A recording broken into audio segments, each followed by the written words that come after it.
What's going on, everybody? Just give us a minute here and we'll be ready to go.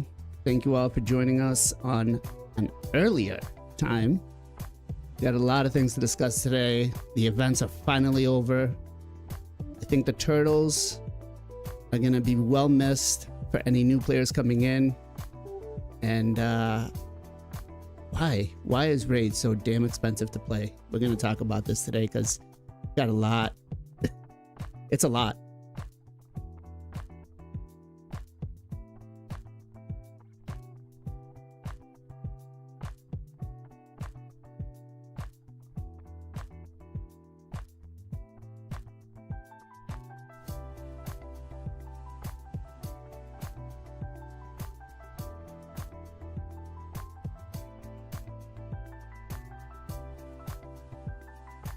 Ten, 9, 8, 7, 6, 5, 4, 3, 2, 1. What is going on, everybody? Welcome to another episode of the Knights of Teleria podcast. Thank you all so much for joining us today on our new time, 1:30 p.m. EST. I gotta say, I was so expecting to have so many oh man, I forgot that we moved it early or anything like that. And I gotta say, all the guys were here on time. We actually moved it earlier and everybody showed up right on time. So big shout out to all the guys here for doing and coming in on time today. Thank you again. We got a lot of things to discuss today. I want to talk about how these turtles are going to impact the gameplay going forward. Now, with it being a limited time event, no one else after next Tuesday is going to be able to acquire any of these turtles unless they do another collab. So a lot of the whales and krakens that are going to come in after this time are going to be pretty pissed. Because they seem to be very, very well meshed together and pretty powerful.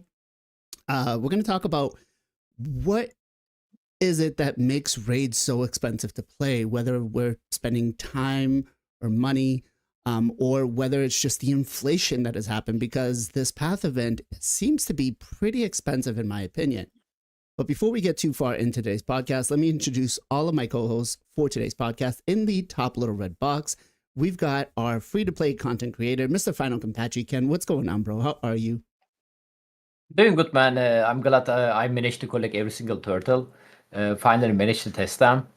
And not gonna lie, they are great together and I have no regret to win. So it's super fun. I actually didn't manage to get too much time because on the Thursday when they released the Leonardo pet, I was so busy to pull in the shard of the Weaver, stuff like that. And man, they need to release 10x option on the secret shard. Clicking that single by single. I never blamed them before because I never opened 30, 40 secret shard before. But goddamn, it's taken too much time, So Wait a minute. If we're opening 10 pops of sacreds, that's $200 a 10 pop. That's kind of crazy. Go big or go home, baby. Yeah, but they're expensive. Yeah, bro. Dude, I wish I can sell them. I don't spend it. I have no idea. Damn, dude. Okay, well. Yeah, all right. I hope you guys also have a good time with them. I hope you guys also collect them. You guys pull some good stuff. How about you guys? How are you guys doing? We're doing good. We're doing good. Actually, that's a good question to find out. Guys, how many of you have gotten all 4 of the Ninja Turtles for the guaranteed events? Did you go for every single one of them? Let us know, chat. All right, moving on to our late night endgame content creator who is very, very low spend, makes me look like a kraken. Yes, sorry, I had that right. Mr. MXPJ, PJ, what's going on, bro? How are you? Doing good. Just wrapping up the Leo's path, doing a little bit more DD. Got to get that soul, and excited to talk about it with you guys. It's almost over, and then we got new stuff coming up too. We got some bosses coming soon, probably a fusion around the corner. So even though TMT's over, Raid is not over. So buckle up, guys. Get ready. That's right. We're just beginning. It's going to be an interesting time over the next couple of weeks. I feel like the next collab, from everything that's happened with this one, oh man, it's going to be really bad. Although I don't know, I'm hoping I'm hoping it's a collab they do that is not locked behind limited time champions, right? I want more like the Asgard event. That said, let's go get a perspective from our top 100 live arena player, Mr. Gessel Gaming. Gessel, what's going on, bro? How are you? Doing great, man. Got the Leonardo to complete the 4-pack as well, and tested them out Friday and over the weekend, man. And like Kenpachi said, they're a lot of fun. You kind of like forget like stuff's gonna happen with other stuff, and Leo kind of has that Unity, the Unity A3. So I don't know, it's all cool, man. I'm really enjoying them. I'm glad they put it in, but yeah, exclusive. I could see some ninja vibes coming down the road for sure. Yeah, whatever. We'll see. But let's get into it, guys. Ready to talk with you. Awesome. Awesome. Next up, let's go to our 5-headed strategist player, Mr. JR Star 3. Jay, what's going on, bro? How are you? Doing good, man. Just surviving this whole week, or maybe I should say whole month of this whole TMNT collaboration. It was not easy. Even though I saved a lot, it was still expensive, and we'll get further deeper into that. But I'm very happy using the turtles. Their interaction. There's a little bit of bug situations that player need to look into when you bring certain champions with Donatello that also protect the champion. Ones don't trigger because the other one's there, like Freya and other stuff. So it causes like weird things you can't see because we don't have like a combat text to see what's really happening. But other than that, they're insane together. You can go res nukers, you could go full stone skin, you can go fast on them. Really amazing champions. They're really cool. I'm very happy about it. Right. I haven't played with all of them together because I was like, I've wheeled off too much over the last month where I'm like, you know what, I need to start conserving resources. So I'm gonna try to do everything when it lines up, like champ trainings and stuff. Because yeah. This was a pretty expensive event. And last but not least, the guy, when we call squirrel, looks everywhere but the camera. Mr. Zero Brew. Zero, what's going on, brother? How are you? What's going on? I'm doing just fine. It's been a wild and wacky weekend. I missed y'all last weekend. Had some guests from out of town. Had to spend the day with them, which was awesome. And this weekend, the wife is out of town and the kiddo's been sick. So I'm in the middle of streaming on Friday night and kiddo's like, I'm throwing up. I'm like, okay. But the good news is we got her a bunch of medicine, and I think it was just a virus, and we never actually gave her the medicine. So we got through that. She's doing pretty good. Wife's on the way home. So life will be back to normal for us. Friday night, I pulled 6 legendaries on my path to get the Leonardo, which was cool. Only one was a new one, but it did open up some Faction Guardian stuff. For example, my Banner Lords. I finally got my plus 10 speed out of that. So that was really good. I have Aislinn and Mariska and Taras, and Raglan. So that's cool, right? So yeah, it's been a crazy weekend. And you know what, Kenpachi, you might be right. We might need a 10 pull of Seekers. Just drop it like it's hot, $200 at a pop. Whoa. No. I listen. If that does happen, first of all, from content wise, can you guys imagine how many sacreds we would have to pull to do an 8-minute video for YouTube? Because that's the magic number that we need. You don't have to do a 10 pull. You can do solos if you want. Right, but bro. I'm saying if we get a 10 pull, just imagine where we're gonna be, and then Plarium's gonna be like, well, it's extra money for us. No, but I guess you can still, if you're doing a YouTube video, you can still do a single pull. It's fine. Yeah, Nothing but when changes. you have the option of a 10 pull, you're just like, do I That's really on you, want to sit there? I know. That's all you. And can I just say one final thing is they waited till the last couple days of this whole stupid 2.5-month event to finally give us the option to play with all 4. So we're super hype about it at the end. But we're also extremely burnt out as a community for how much we've had to do this last 2.5 months. So part of me is like, oh my God, I'm so glad it's over. Another part of me is like, well, crap, I need to level up my Leo, but I don't really have anything to level him up with. So should I wait and actually play with him right now? It's so silly. Right. Like, it'd been cool to be hyped throughout this whole thing and actually be able to play with all 4, but I get it from a business perspective. But I don't know. That's how I feel. I don't know if y'all feel the same way. Nah, I agree, man. I feel like, and I guess we can start with this first is some of the things that Plarium has done with the collabs are good and some of them are bad. And, I guess we'll start off with naming what one good thing with this collab is I feel like everything, or at least 5 out of the 6 champs were all guarantees for the whole community, right? Which I feel like that is probably the best thing that they can do, with the exception of Shredder, and Shredder was not the best one. Yeah. Kind of looks like Fatalis, type of situation. But again, I feel like that was probably the best thing. I don't know. Do you guys have anything else that you think they did really well with this Teenage Mutant Ninja Turtles event? Ken? I mean, bro, like if you play smart, I mean, if you save your resources, theoretically, you can get every single turtle without spending money, which is awesome.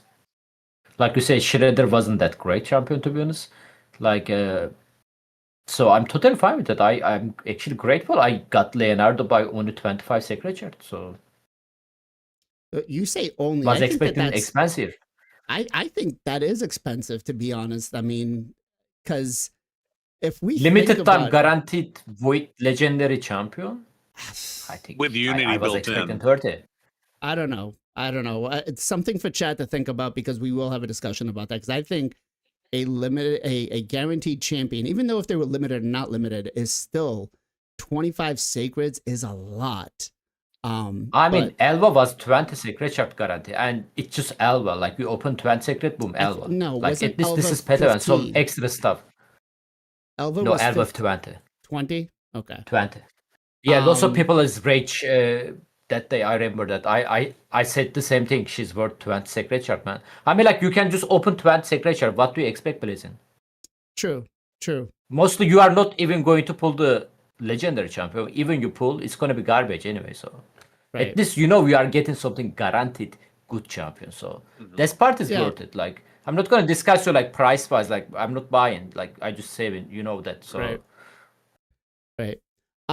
Gessel, what about you, man? Is there anything other than the, making every champion almost guaranteed for everybody to acquire? Was there anything that you really liked about this event? Oh, that Plarium did a good job behind. Yeah, I would say the best part is just that they're. I mean, minus Michelangelo, the other 3 are all really strong. Could be used in a lot of different areas, and can be built to be used in a lot of variety of different ways. So I think I think they nailed it with 3 of them. Yeah, I think the other 3, Mikey, April, I haven't really messed around much with, and I didn't get Shredder.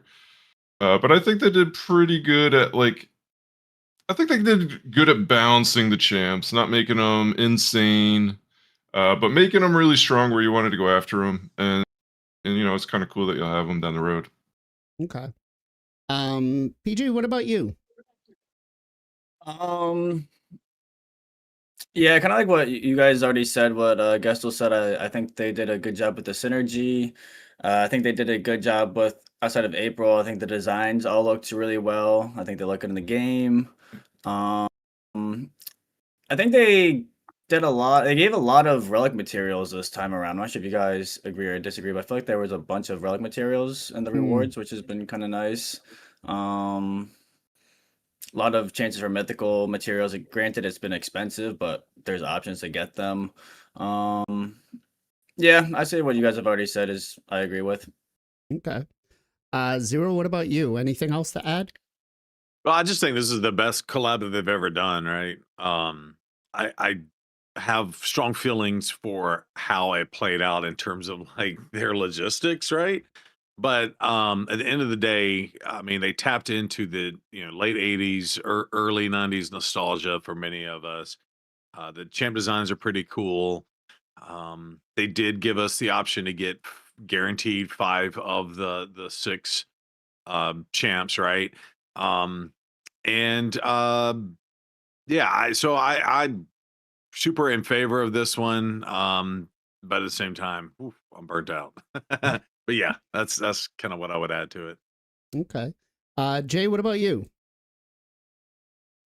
I'm happy that they made them like to the point where each champion is really good on its own. They don't like need partners. Like let's say Bellinor Zavia or Cupidus and Venus. Like you can literally use them by themselves.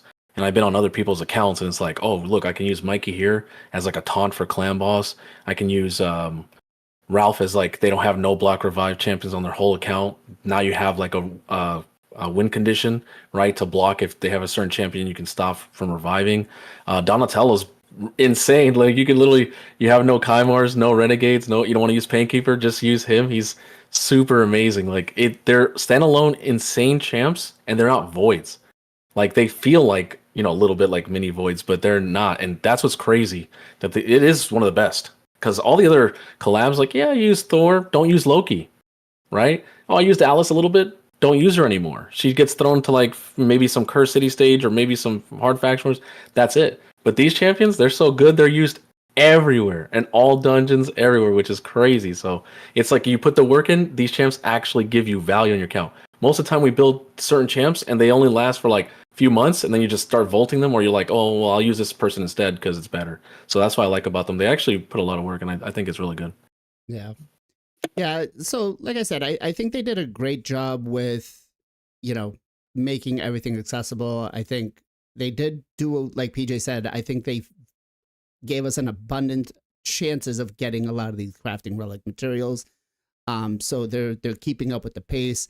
The synergy between them is phenomenal. Again, I feel like you could just literally throw all four of them on a team with like decent builds and, you know, put a fifth flex spot, I guess. And you've got a dungeon team for almost every dungeon out there. They mesh very well arena wise. They do the same thing. Now, I do want to discuss some of the negative things that happen. And I don't want this to be a, you know, shit on Plurium type of thing, but I think we got to look back and kind of learn for next time what happens, right? We had a lot of things that were leaked, and with Plurium, when something's leaked, we've learned through this event that they still will continue with the path that they've set, because everything that they leaked for all these events still came true, just at a different timeline. They're being way, way too secretive with things. I've always said it feels like it's just like I'm going into the Pentagon, right? To try to get access to play a damn video game. But I think looking upon this event, I would have loved to seen more chances, not progressives, not guarantee, not, you know, 10x's. I would have loved to see multiple chances to be able to acquire for players coming in, right? Because this event, let's say it drove in, I don't know, 500,000 players.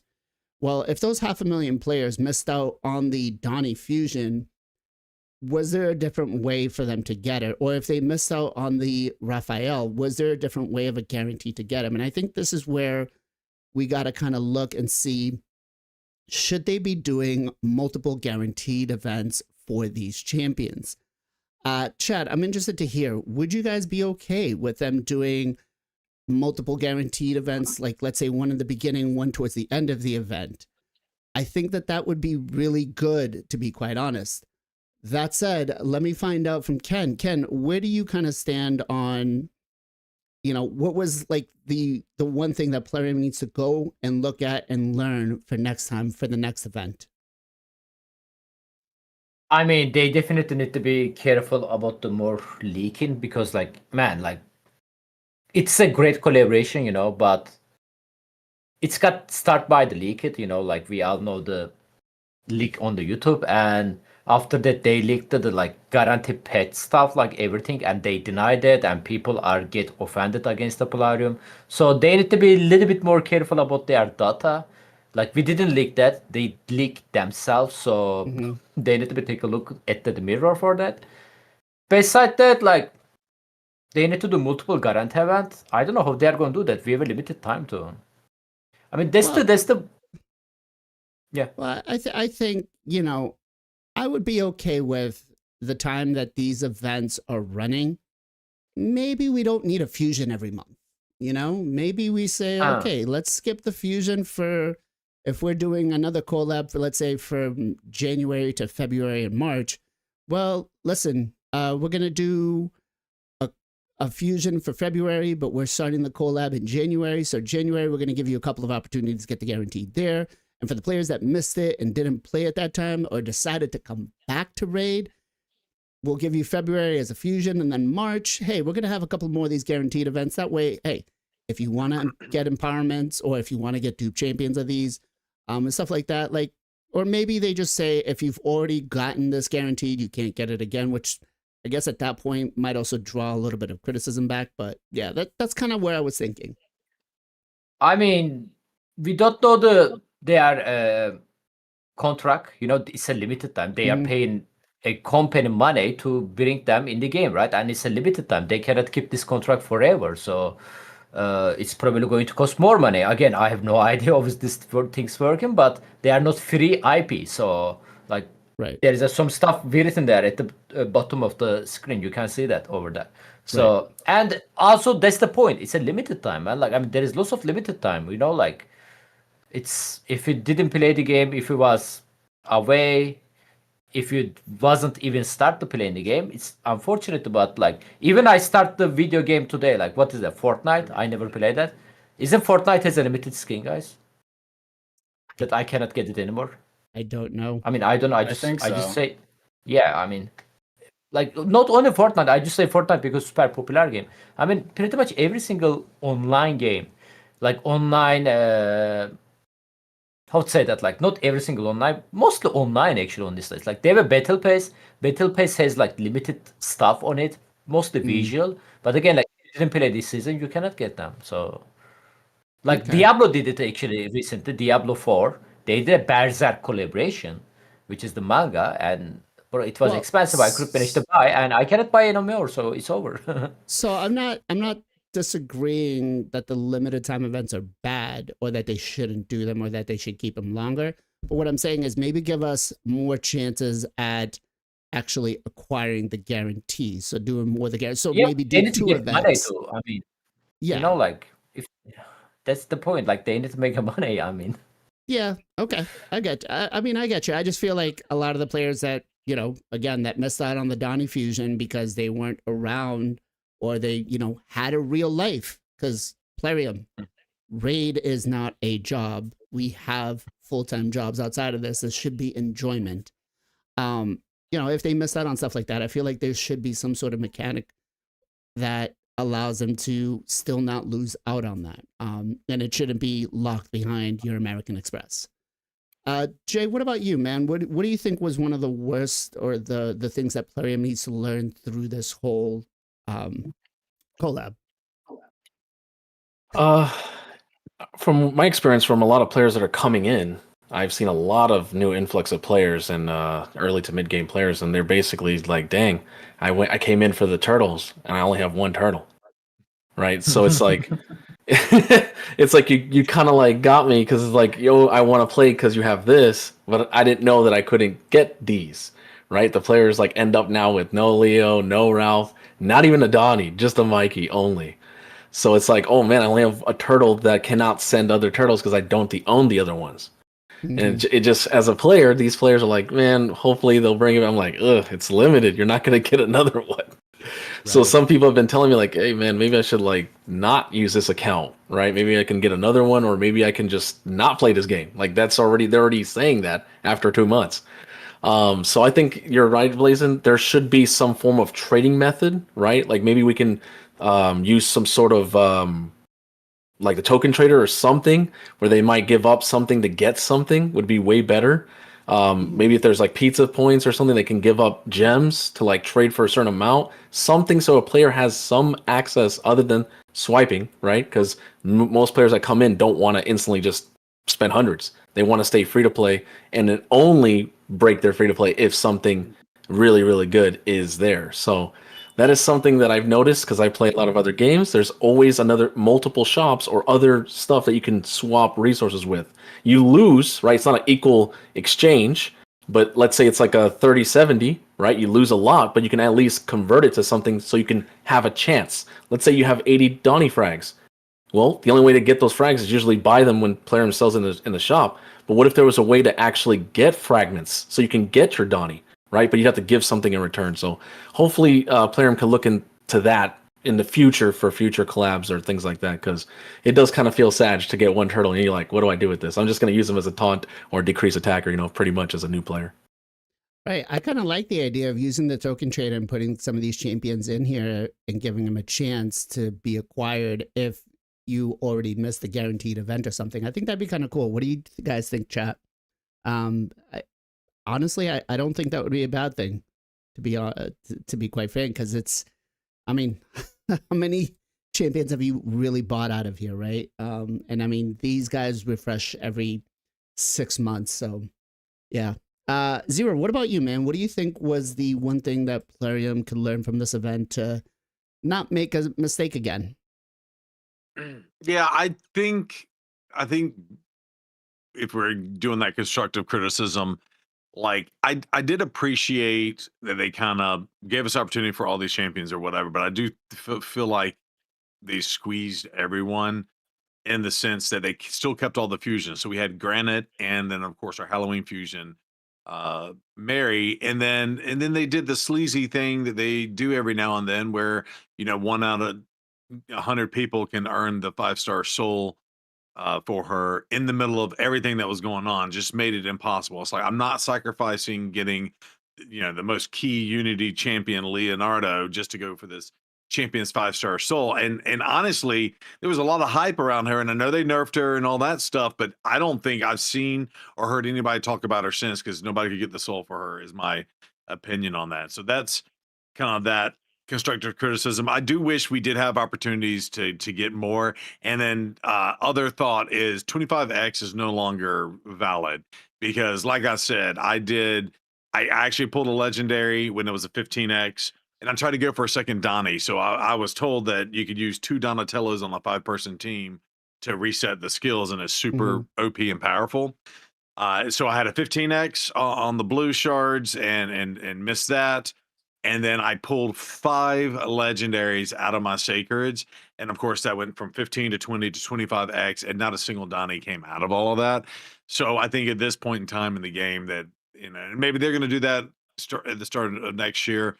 But that's something that they really need to consider, because they did a lot of that with this event. And there was a lot of people. I know Annie Elf in our community tried for Shredder and Annie, April O'Neil and whatever, and never hit any of those um things. So, and then yeah, and I agree with everything that was said, because I had a lot of new players coming to the game going like, oh my god, I love Teenage Mutant Ninja Turtles. But if you're new to this game, you get one, and that's all you get, and that's the free one. There's no way to get any of these other ones unless you're spending on thousands of dollars at this point. And someone brand new who comes to the game isn't going to be like, oh, I have to spend hundreds of dollars to do this. No thanks.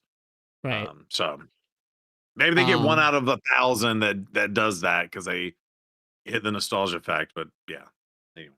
Right. I do want to say, I think it's Mitch that I've been hanging out with in Discord, also known as Ghost. He managed to get a bunch of the turtles, but it was basically one of those things. His account's like 20 days in, but he had to go swipe to get the path event done, right? And luckily he pulled Donnie out of a aggressive chance, which shocking that it even happens, because progressives don't feel like they're real. Let's go to PJ next. PJ, what about you? What do you think Plarium can learn from this event?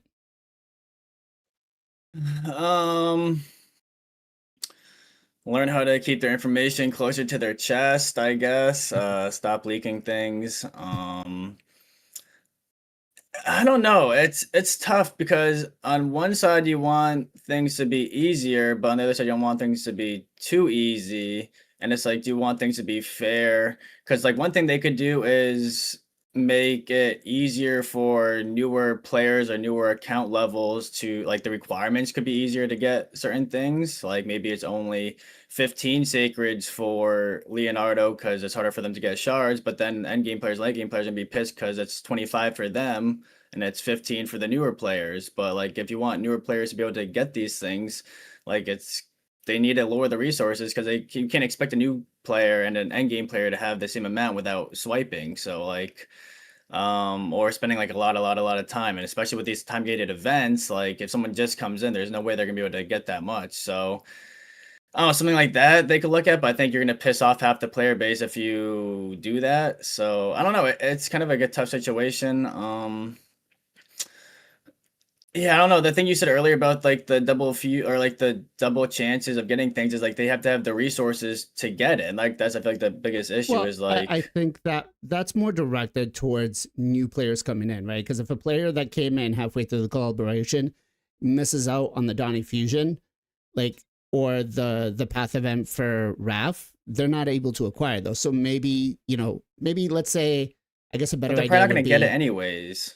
true, but if they coming in, and I guess there's two ways to think about this, right? There's one way of coming in and wanting to keep the player in, or coming in and just swiping the money to get them to spend. They would basically, maybe do a, hey, if you play for these days, you'll have a chance if you pop so many shards to get these champions. They have Now, that. well, Prisms yes. and progressives. Well, no, I'm talking about like new players coming in can do a guaranteed, I think it was Donnie for 15 sacreds, right? If Yeah. but they only have like 3 or 4 days. If they carry that over, for each one of the champions that was missed, How are that they could getting be 15 something. sacreds? Well, again, that's the thing is they have to go swipe. And so it's giving Plarium an idea of, monetizing for new players to come in, but also making it accessible for the new players to come in. Like if a new Yeah, I mean that's what whale, I'm saying. I think they should lower the prices to give them a chance, but they're never gonna do it because it's money. But like, well, I think if they lower the prices, I'd be pissed. or not lower the prices, but lower how much it takes for them to get it. Like I don't Okay. think it's fair to have the same standards, I guess. Okay. I don't know how I feel about, because if I've got to whale out 250 for sacreds to be able to acquire that champion, I don't know if a new player should have a cheaper opportunity to do the same thing that I am. That's what I'm Right, saying. People are going to be pissed, Right. but new players would also get what they're looking for. So it's you can't. It's tough. Everyone's not going to be able to win. Right. Gessel, what about you? Yeah, I think these are all great ideas. I think the token traders definitely would be some sort of way to uh, still get them, but not necessarily the the same avenues that it always is. Hmm. Just I guess one other thought I had was now it wouldn't have worked out this time because it was Halloween and they always like to do a Halloween fusion, but maybe like they do they could have done like Raph as a second fusion and given you like two options to get the Raphael, or something like that. I think I think the maybe giving people two ways to do it, so that it's not all just always just energy and shards. I mean, we kind of have soul stones now, but maybe giving over the 3 months you could do energy to get this champ, and you can do shards to get this champ. We'd have to get that timeline right, and then they're able to leak it, but they're not able to tell us it. So I don't know. I think maybe just if there were more than just one way of getting each champ, like guaranteed way. Obviously, there's a lot of ways of getting them, but most of those are like heavily RNG. So yeah, I think maybe if they set it up, if it's like a 3 month collab, those 3 months of fusions all stick to those to that collab, and then then there would be other opportunities, guaranteed or whatever, something else. Okay. Yeah, like I said, I feel like there's a lot of good things that came on with this event, and there's a lot of bad things. There definitely needs to be a step up with the leaks, with the communication. Listen, honestly, Plarium, if you're communicating to us and telling us we're gonna have these events, here's one of the things I think they messed up with the Leo and this might not be a hot take for a lot of people, but because they kept denying or saying, well, it will happen, we're just not sure, and this and that, and they waited to the last minute, they made it so expensive for 25 sacreds. Again, this is my opinion that I think 25 sacreds for a limited time champion is too much. But they made it so expensive that some of the other players were like, well, do I want to wait? Do I not want to wait? Or they got caught off guard, you know, going for the fusions and this and that, and they bled them dry. And, you know, some players did actually have to go swipe that were like, can't really afford it or anything. So again, I feel like just more transparency, be upfront with us from the beginning. Tell us that we're going to get the guarantees. It's not like the whales that want to have multiple copies aren't going to whale out, right? There are definitely a lot of players that wanted to have multiple copies of them that got them. They went hard. So just be a little more transparent. Let me give a couple of shout outs here. Over on the Twitch side, we've got ourselves Mr. Jarek Gaming, who a lot of you may remember from the first few episodes of the Knights of Teleria podcast. He was one of the OGs. He's taking a little bit of a break from YouTube, but says that he's going to be coming back. And if you think I do some whale shark pulls, you should check him out. So make sure you guys go give him a follow over on YouTube. We put the link in the chat. And he's also an official raid content creator too. So, you know, maybe we light a little bit more of a fire underneath his rear end and get him up to tier 3. And then I want to give a big shout out to Mr. Priest Guardian over here with the 2 super chats. Just refreshed YouTube and we've got 50 people watching and 6 likes. Can we get some more? Thank you so much, brother. I appreciate it very much. All right. That we've discussed the good and bad from the limited time events. Let's talk about why this event, and maybe I'm just totally wrong, chat, but I feel like this event was very expensive. I feel like the last Path event was very expensive as well, too. You have to pop 25 sacreds if you want just the champion. Now, you can do it with energy. I've done it on this account, which is one of my alt accounts. I don't spend on this account anymore. I spent a year ago, like $10 a week, save some energy on, and I've done everything I've done right now for this event with about 35,000, 36,000 energy. I'll probably have to pick up a few of the coins, but I feel like these events over the last couple of weeks have just gotten very, very greedy, very just cash grabby. Am I wrong in saying that I feel 25 sacreds are too much for a champion? Yes, there is the argument that everybody will make that that is a limited time champion. It's a void. I'm going to draw you back to some of the voids that they did before. We've had guaranteed voids at 70 and 80 shards and 90 shards. I think Riho was at 100, if I'm not mistaken, or somewhere around that point. Fatalis was roughly about the 90. Okay. Yeah. You know, we had Elva at 20. Yes, Leo is way, way better than Elva, but I don't know. I feel like it's gotten too much, and not telling people to, you know, I can't be a hypocrite and say, don't go for it, even though I've gone for it on like multiple accounts. But where do we see this being the cutoff? Like, if this is how they're going to do it, if they're going to prolong it, and by prolonging it, they increase the amount of shards or things that are required for it, I think that's a huge negative to have about events like this. So let me start off with PJ first, and let me find out, is 25 sacreds too much? And do you feel like these events over the last 3 months have just gone out of hand and excessive on how much you need to put into them? You missed another guaranteed. Roxanne, do you remember how much that one was? That was 25, wasn't it? 30. 30? Oh, right. Yeah, it was 30. Damn. Let's compare this to Roxanne? Roxanne. Yeah, Wow. let's compare this, Blazin. Compare Roxanne to Leo. Yeah, I didn't go for let's compare. Roxanne. So yeah, I think anybody did. I think this is completely fine, to be honest. I think a lot of people were expecting between 20 to 30. 25 is right in the middle. You bring up past guarantees, but those were guarantees with just voids. How many people have 110 voids right now? Ken, how many do you have?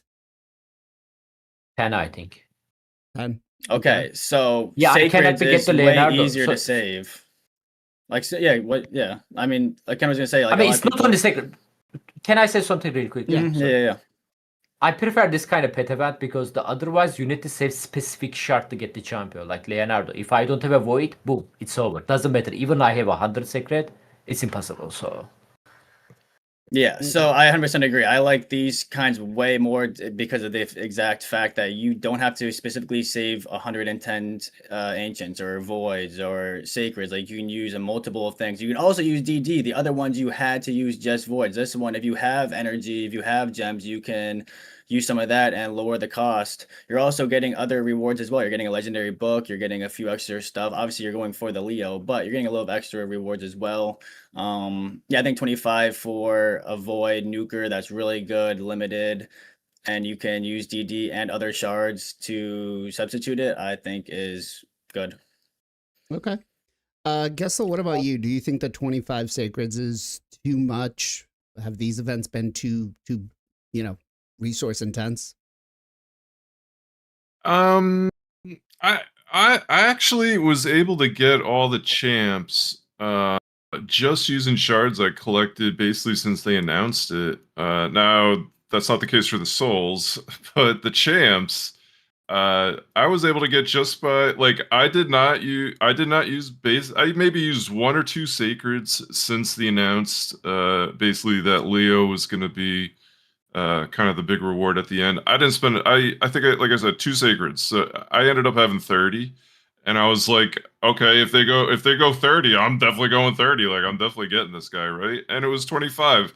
I think I was a little surprised it was 25 I would say in a good way. I was expecting inflation, especially for a big champ like this.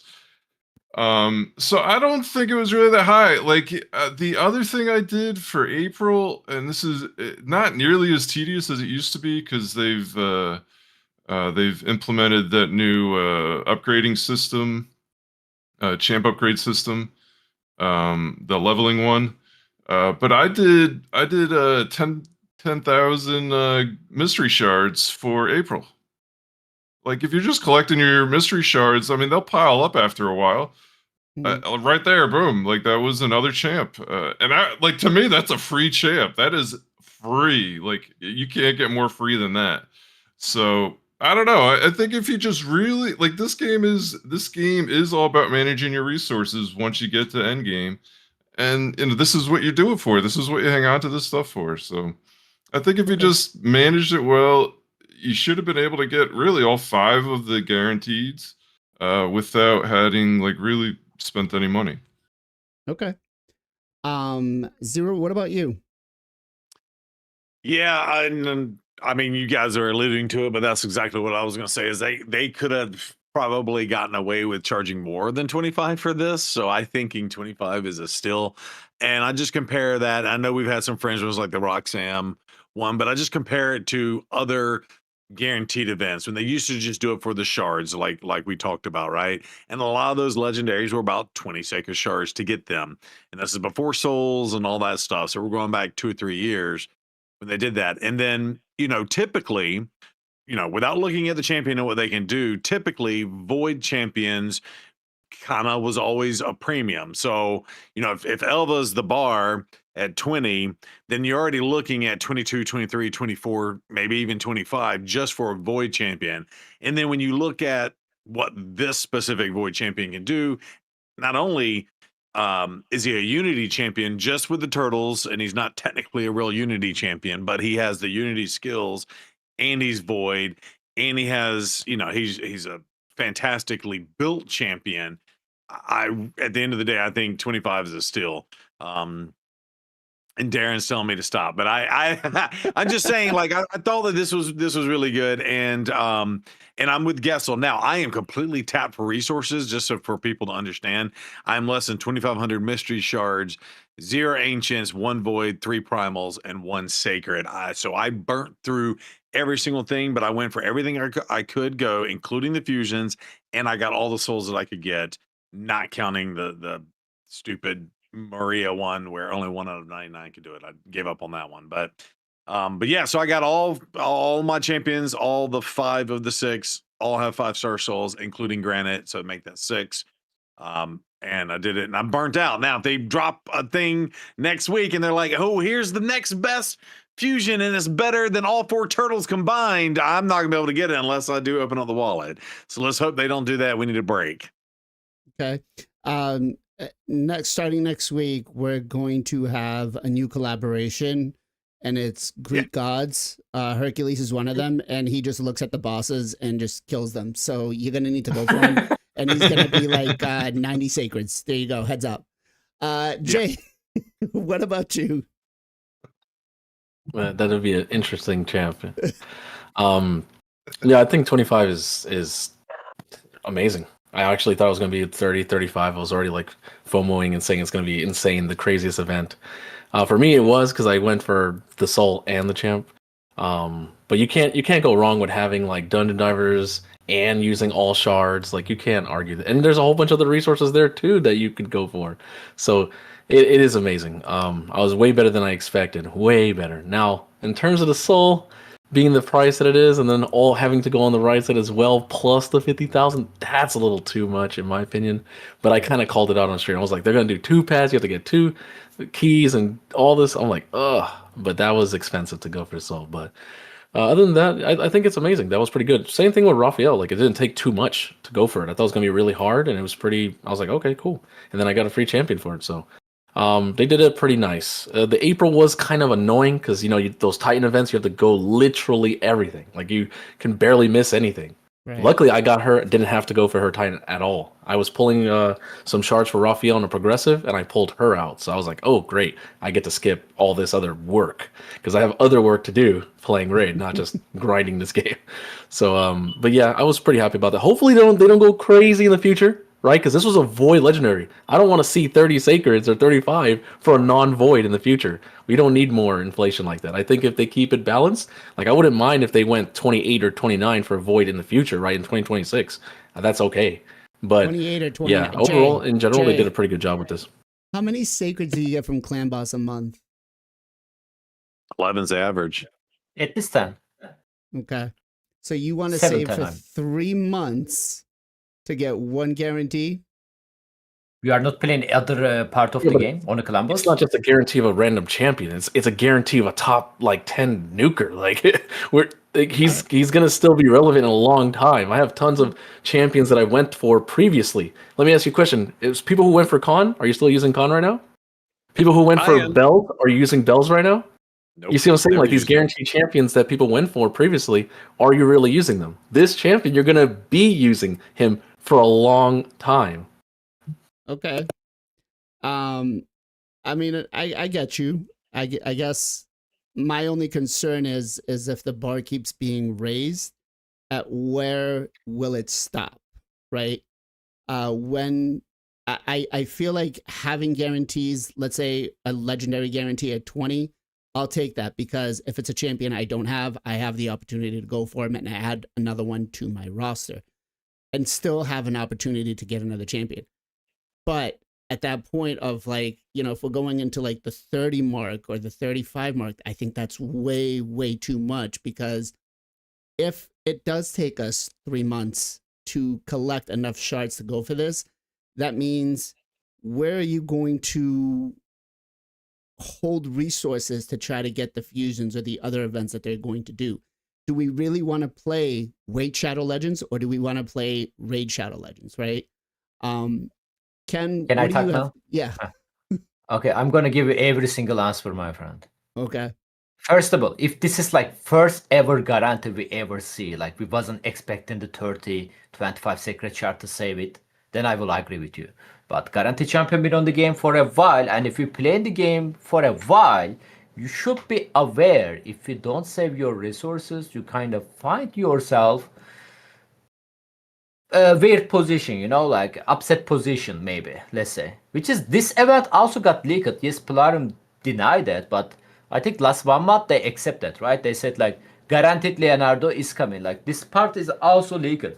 Right. Plus it's not like 3 months of the saving shard, man. Like I think Columbus averagely like giving us at least 7 secret shard plus other shard as well. Like you can get from Ancient and lots of void shard from Columbus as well. And this is a pet event. You not only behind of the secret shard, please remember that you can open like other shard as well. And if you playing the game, like not only attacking the Columbus every single day and then leaving the game, there is also lots of the part you can get more shard. Like Doom Tower actually give noticeable amount of the shard. CVC give very good amount of the shard. Even on the market, you can buy like up to 5 engine shard. There is actually more places we can get a shard as well. Like Monthly Quest has 1 secret shard. Takti Marina has 1 secret shard each month. Which is Takti Marina at the same time has a 2 void shard each month. Monthly Quest again 1 void shard each month. So like the short answer, like we are getting more shard, not only from Columbus. So it's only like, to be honest, like saving like 2 months shard to get like 25 equal 25 secret shard, in my opinion. Maybe like even less than 2 months, to be honest. For that kind of champion, is that very great in my opinion, because he's a like guaranteed void legendary, but it's not like Fatalis, you know. Fatalis was limited time to, yeah, he was. This is good void legendary champion, you know, like Jay actually mentioned a little bit earlier. I mean, Fatalis, like, I can't say the same thing, you know. So, in my opinion, 25 secret shard, I was actually expecting a little bit higher than this because we looked like previous pet event champions, stuff like that. And I was expecting actually minimum 30 for the Leonardo and another 20 for the Soul. So in total like 50, 55. But again, like I don't see like negative thing on this thing. You know, like I will be more upset if I wasn't able to get Leonardo, to be honest. So about your question, like, so we have to just save our resources, then we cannot do anything else about the fusion. I mean, first of all, if the fusion bet, skip it. Like, I don't know like why people are afraid of the skipping the bet fusion. Like, just skip think it. Like, it's not just- end of the world. I get you on that. And the reason 99% of the time that I go for every single fusion is because it's the only way for me to acquire a new champion and me not to be dropping another F-bomb on a YouTube video when I pull my third dupe of like, you know, Morrigan or something. That's my major. And plus being an in-game player, I mean, I've built a lot of these fusions for chasing the content that happens like Centranos or Doom Tower or Faction Wars hard mode. Like some of the fusions I have actually used for this stuff.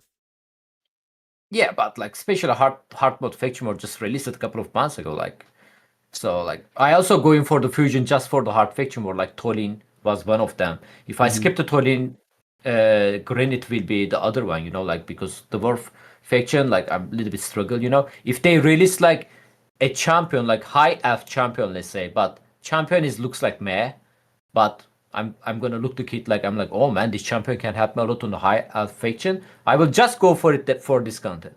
My thing is like you are getting like, I'm not saying you specifically, like people are getting the fusion champion, they are never ever going to use it anywhere. They just FOMO. They are like, and my like I love this comment every time I see it. Like I'm like, oh my, I'm gonna crazy, I'm gonna scream, you know. Maybe gonna be good on the future content, bro. Like maybe one of my Vault Guardian, like which is I have like thousands of them on my Vault, gonna be good on the future content too. So we don't have But to you worry know about what? it. I think That is a fair comment to make. No, it's not. Because it has happened. It has happened with a lot of these fusions. Like if you can didn't be. have if you didn't have a particular fusion, you could not clear a stage in Centranos. I remember the Worm Eater guy. He was one of the ones that like early on you could not complete Centranos if you didn't have him on that particular stage. Bro, when the Citronus, I mean, it's for the every single content. When it's released first time, people are struggling because we don't have too much experience, stuff like that. Since the, like when they released the Cursed, I mean, nobody built like trash champion before, right? Before the Cursed, because Siege wasn't in the game as well, like, and people kind of find themselves weird position. Yo, bro, like this stage, I only have one 6-star champion, so I need 6-star rest of them. And after we start investing our point, making more 6-star and especially live Verena bonuses. Like at least I can tell about my account. I wasn't able to clear the hard mode Kirsty whenever they released it first time. Now it's not problem. Like I can clear it any time, you know, and I don't have to build any new champion or to get any new champion for that. My current champion can do it. Same for the Doom Tower. Like, don't you remember like Doom Tower rotation 3 when they released like the Red Horn? Bro, most of the people stuck on the stage 10 because they put the new boss on the stage 10. It's gonna be happen again. Like I'm not gonna be disagree with you. Like they said they are gonna release like 7 new bosses end of this year. Maybe like one of the trash fusion on the previously going to be amazing there. But I accept that, man. Like I cannot live with the copium because if I do that, I'm gonna end up not gonna be have enough resources whenever I need them. Like that's the thing. Like I need to save them for the something that I actually need it. Like I actually, oh man, I need this. You know, that's gonna be help me. Right. It's not like something like copium. You know, like you know what I mean. So like again, like if you don't have a problem with the spend the money, of course get every single fusion. Like, of course they can maybe gonna be Yeah, good if on you the don't have a future, you problem know. being a So whale, you know, I mean, just go ahead. yeah, but if you wanna play smart, like I recommend you skip the champion that not going to help you currently, and save resources for something better coming in the future because guarantees are no. I mean, we know guarantee champion exists. Like we know 2x exists. We know 15x are exists, which is, in my opinion, they are totally outdated, except the primal 2x, which is, I don't know where is it. I'm sorry, I talked a little bit too much there, but I hope you guys understand the point. Nah, I get you. I get you. By the way, there is a 13 hour left. You better collect that, or I like don't, bro. Like click this button. This You are gonna forget that. You cannot click it. I Yet. can't because I'm 55k points away. Then fine, do something. Well, look, this You have to set my number. You are gonna forget. I know That's that. a good deal right there. look at that actually is a good deal. That is. I'm being serious. That's like $8. That's like $7.50 a sacred. What? it's you know, so there's only this proc's only It's the 5 7 deal. times. It's a 7 deal. It's whenever your account hits a level that is 7. But yeah, that's not honestly, I thought about it and I did the math. I was like, do I go for this or do I just go for the straight out points? Yeah, and it's cheaper. The points are the way to go. But yeah, that said, you know, I do feel like playing Way Shadow Legends is not what we want to do. It should be designed in a way where I think HWZ said it in chat. I have no problem with content coming in and things being increased, but the new content coming in needs to be able to give us more rewards to replenish what we have to use, right? I think that's a great way to proceed going forward. I mean, let's give. Can I say one more thing? Yep. Like about Raid Shadow Legends. Primal Mercy, if you actively play in the game, 1 year. We already in the Raid Shadow Legends, man. If you not spend the money, I mean, it's gonna take you like 1 year plus to get a mythical champion. What you talking about? It's already Raid Shadow Legends. I mean, it's not a new thing. Like you can say that like on the multiple stuff, like we don't spend the money. Like whenever I'm gonna craft this mythical forge-based material, I mean forge-based relic. 2 years, 3 years. Yeah. I mean, Remnant Mercy is even like 3 year or something like that actually. yeah, Remnant. I think Remnant Mercy's 2 years because it's after. Same for the soul. Like same for the soul. Like let's say you have enough currency, you can buy the champion soul. You need to wait like 2 months for each time the champion appear on the shop. Yeah, So- I don't know about this. This just absolutely just kills me trying to save and wait for this. But I do want to give a couple of quick shout outs here. Let's give a quick shout out to our boy Mr. HWZ over on YouTube joining us. If you guys aren't following HWZ, make sure you are over on the YouTube. I know he hasn't been streaming much, but he has been up to date with his YouTube. Make sure you're following him over there. I really have been enjoying his do they even play Raid, right? I think that's a great segment for Raid. And then another huge shout out to our boy Priest Guardian over here for another super chat, pushing us to get more likes. 21 likes on YouTube. Thank you guys so much. Thank you, Priest Guardian, so much. So with all of this, right, we play Raid. Now, some of us play Raid as free to play. Some of us play Raid as pay to win. I wanted to have a discussion about why is Raid so expensive. I have touched a couple of other games, but they don't seem to be as expensive. Like a good offer for a sacred shot, as we just all saw, was this event right, or this one right here. If I can find it again, watch, it disappeared. Right there, it is. This is what we would consider a good deal in the shop. And I think it was Priest Guardian earlier that's made a comment saying, who actually buys sacreds as a Kraken? I will tell you, there's a couple of times where I have early on. Most of it was prior to primals. Now I kind of focus more on primals than anything else. But why is Raid so damn expensive? Why do they consider that their legendary champions are worth, like, a non-void price for them is about $300 is what they consider. A void is closer to like $500. A mythical is $1,000 champion if you hit into Mercy. It's absolutely insane. And I will tell you from experience, I have hit into Mercy. I've hit into 27, 30 sacreds, which if you think about it, at the cost of a $20 sacred, you're talking almost $600 plus for a legendary champion. So is there a particular reason why Raid Shadow Legends is so expensive compared to other games like Watcher of Realms or anything like that? I want to hear from chat. What do you guys think? Why is it so? Is it because they just never changed their ways from going, since COVID, they were the original ones? Because we did see a little bit of a change when primals were out. They started, I think it was like $8, and then they kind of reeled it back and said, okay, well, the average cost will be $5. And then we saw it with energy too, right? Energy, it used to be, PJ, if I'm not mistaken, it used to be like $3.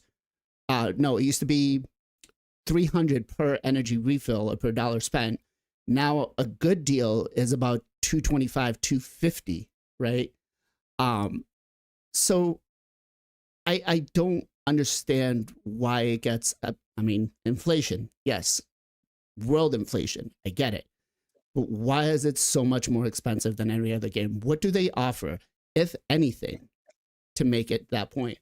Let's start off with some of the pay-to-win players first, and we're going to go to Zero Brew. Yeah, so interesting question. I think this is just a special mix of a game. I think Kinkopium's in chat, and someone said I think they cracked the code on I don't know, the perfect synergy to get you hooked and stuff. And I will say, for the longevity of this game, they have constantly pumped out more content. Yeah, they're adding more things to the game, and in reality, like giving us mythicals and souls and all that other stuff, and relics now, that's really just to make people spend more money or keep people invested in the game. However, even if you're a free to play player, there's constantly things coming out. Now, why I've paid and welled out in the past is because I'm a content creator too, right? So, like, for me, it was always, hey, I need to have a better account than I currently have, and I got to spend money to do that. Now, I will say, 2025, I am very low to spend at this point. And I try to just hoard my resources. I try to thread the needle between what Final Kenpachi does and what PJ does is kind of where I'm at today. So yeah, I just think that there's a big community around this game, and that's one of the reasons why I do it. I don't think I would have ever, in my wildest dreams as a gamer kid that grew up with his first console being a Magnavox Odyssey. Yes, I'm dating myself here. I never in a million years would have thought I would have spent as much money if I spent on one single video game. And at the end of the day, if I, ADHD and explanation squirrel this game and get out of the game, it's like, oh my God, I would have thrown away all this money, right? So, but at the end of the day, we've got the Brew Crew, and of course, being able to participate in this podcast and just hang out with all you guys and know you behind the scenes, like to me, that's worth it. And just being a part of the community. So I know that's a weird ADHD answer to your question, but that's just why I've spent in this game. And I just think they have the community to do it. There's people that still play this game. Um, yeah, I would have thought people would have bounced a long time ago, and they just have not. Right. I'm reading chat here, and some people are saying, like, Priest Guardian made a great comment. It is one of the best games out there right now, hands down. I can't say I've done sponsorships for other games. I've tried to play other games. I think myself and Jay had a discussion, I think was 6 months, a year ago, where we were like, well, let's do a show where we play a game for a week and we give our opinions and everything. And I think most of that fell apart, if I'm not mistaken, Jay, because we couldn't get attracted to some of these games, right? We were just kind of like, well, it's not Raid. And I know you've stuck with Ethereum Restart now. And I will not lie. I downloaded it on my phone. I tried to play it, and like 10 minutes into it, I was like, it's not what I want. It's not what I'm looking for. The graphics are definitely above anyone else. It's not a cartoon style game. And for me, that's what it attracts. I did get a message here from King Copium that said if I don't read his comment, he will find me and kick my ass. And his comment says, Raid is expensive because they cracked the greed code to hook you early and become invested. Also making your account ways amongst the strong enough, better champs, better comps, better relics, roles, runtimes, and who else knows what will come next. And that is very, very true. Jay, why do you think Raid is so damn expensive? Why, what is it that makes you say, okay, cool, I'm going to whale out on this to go for this event?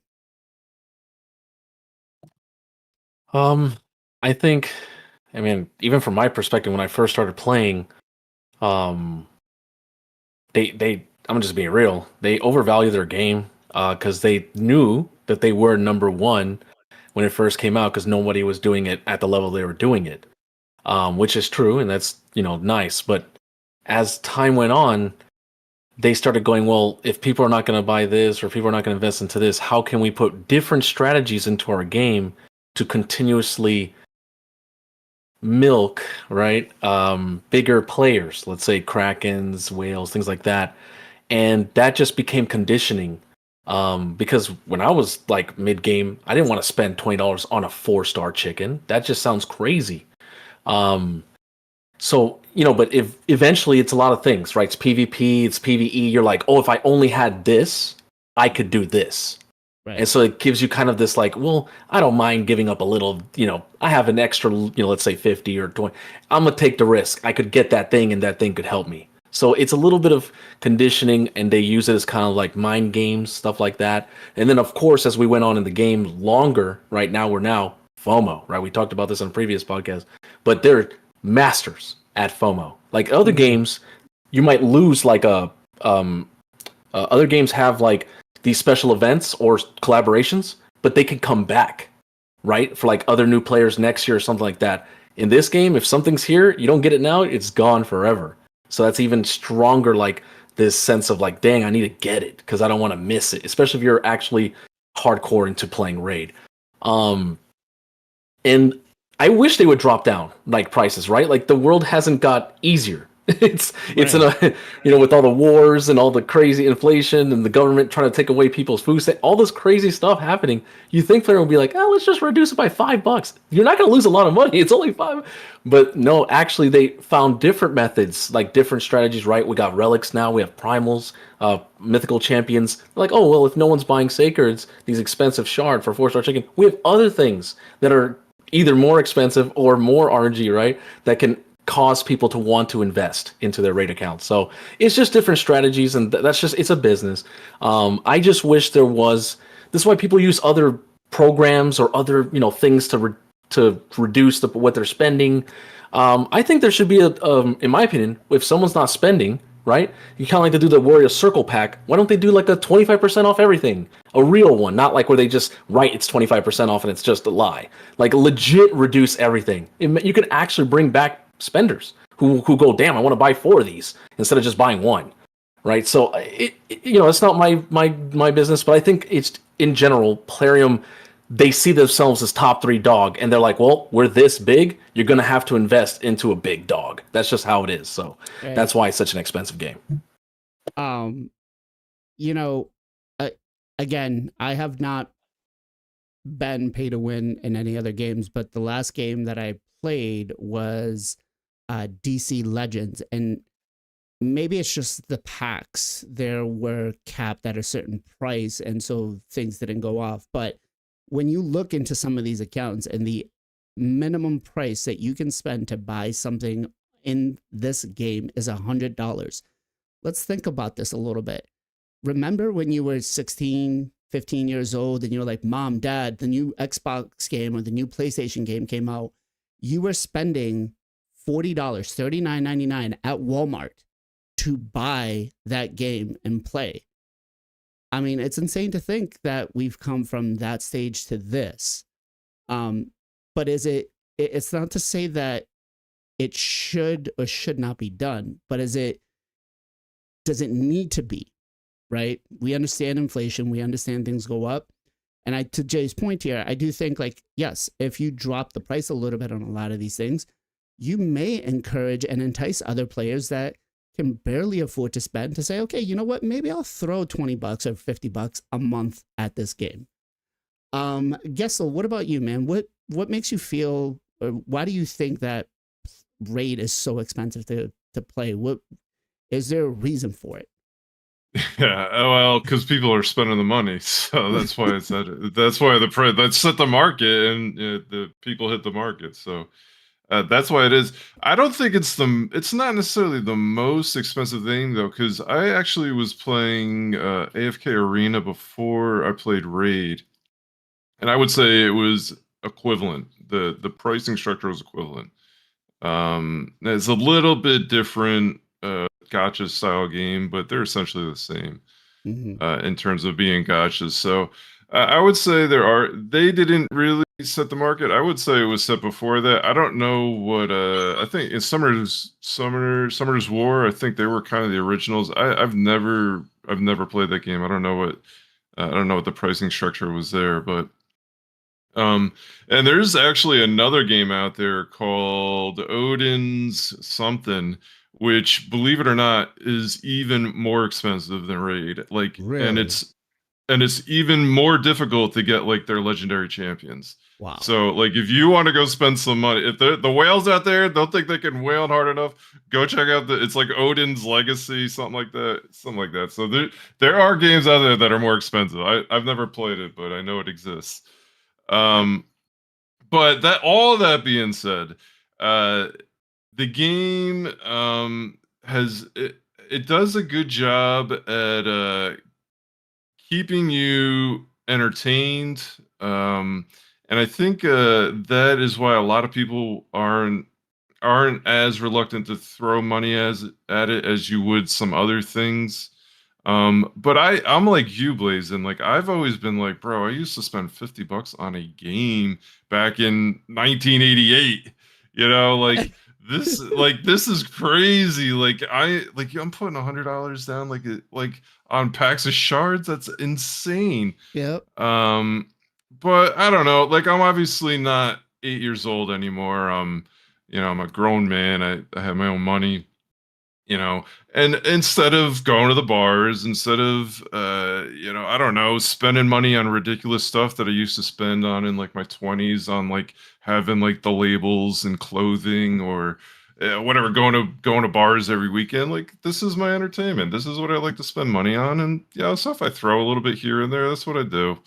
I don't think it's bad. It could be worse, I guess, but I don't know. That's my rationale, I guess.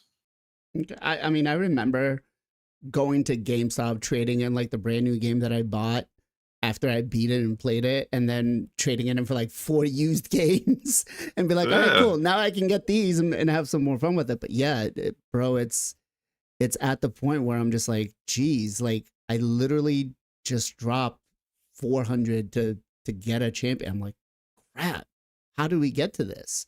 Right. And is it it's not sustainable for everybody. Let's be honest. But is it realistic to have that kind of figure set in mind for Plarium, right? We got a super chat here from Priest Guardian that says the best deal in Raid is the monthly gem pack for $10 a month. 100% agree. I think if you're a spender, light spender, that is probably the best one, and it allows you to basically get almost every single fusion every month as long as you're saving your shards. PJ, what do you got to say on the subject, brother? Yeah, this is a good conversation, good subject. Hot take. It's the community. It's the community's fault for this because we or people buy the packs that they set. I think you made a great example earlier that primals first came out and they were really expensive. No one bought them and they lowered them.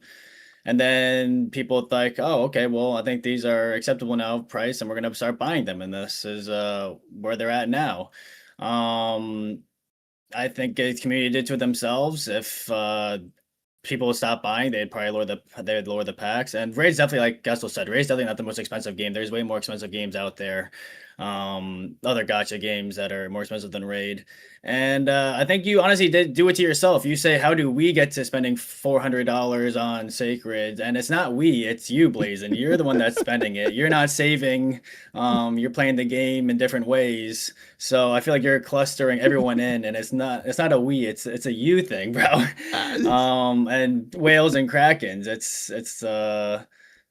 it's just how the game is. Like Raid sees it as they're one of the best, and they are gonna put the prices. And if you like it, buy it. If you don't like it, then you don't have to buy it. But yeah, I don't know. I feel like it's a community thing.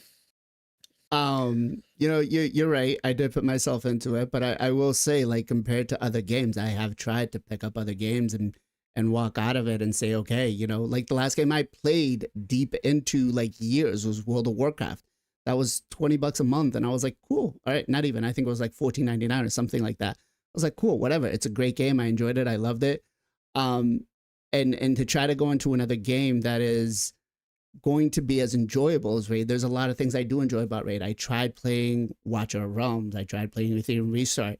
Now, I will say that the game designers there are totally different than Plarium. But I'm not talking about why is it that Plarium is able to do this.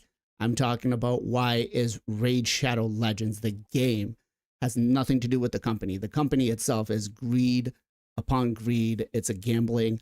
I was reading some of the chat earlier that said, it's the dopamine hit that gets you, and that's what's expensive.